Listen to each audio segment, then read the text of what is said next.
Okay, it's time for some congas. Since congas are used in every cheesy TV show ever to depict a villain, I figure it makes them perfect for an evil Darkstep breakbeat.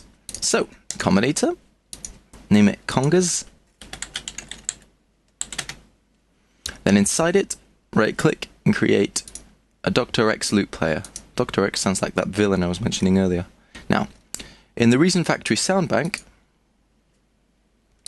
there are a bunch of useful percussion loops. If you look in the folder, Dr. X percussion loops. Funny that. Look in congas. I'm going to go for congas 120 BPM, slightly faster. And I'm going to select congas 12 120, the last one here.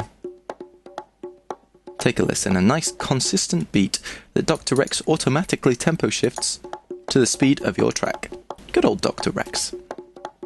So, let's copy that pattern to the track with that convenient little 2-track button. And then we're going to add a little bit more futuristic darkness to the congas with a right-click, create PH90 phaser. A phaser is quite a complicated effects unit. It splits the signal into two paths, delays one of the paths very slightly, then mixes them back together. It doesn't do this across all frequency bands equally. A high frequency might be delayed more than a lower frequency, depending on the sound. The effect caused when the delayed sound cancels certain parts of the source sound out due to being slightly out of phase with it creates this otherworldly effect that you can hear.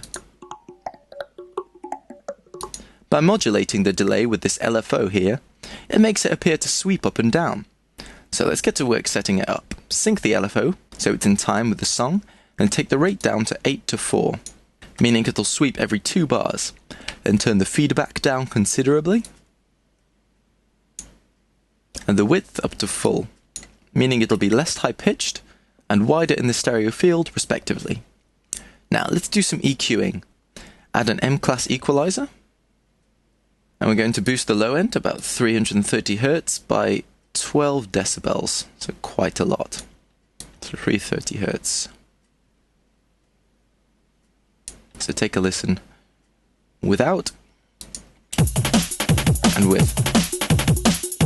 Much more prominent in that low end there, but let's make it a little bit more natural with a wider Q. At 3. Next, can you hear that resonance in it if I solo it out? There's a note that's being hit caused by the phaser, so sweep a band of frequencies to find it.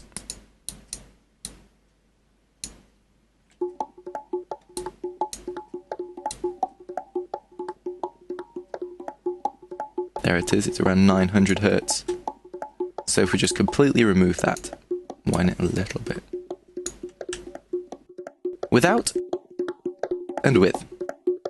Hear the difference? Now, let's punchify the congas with an M-class compressor.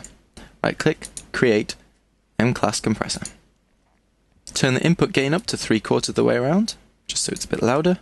Threshold to about -24, something like that. And the ratio, leave at 4 to 1.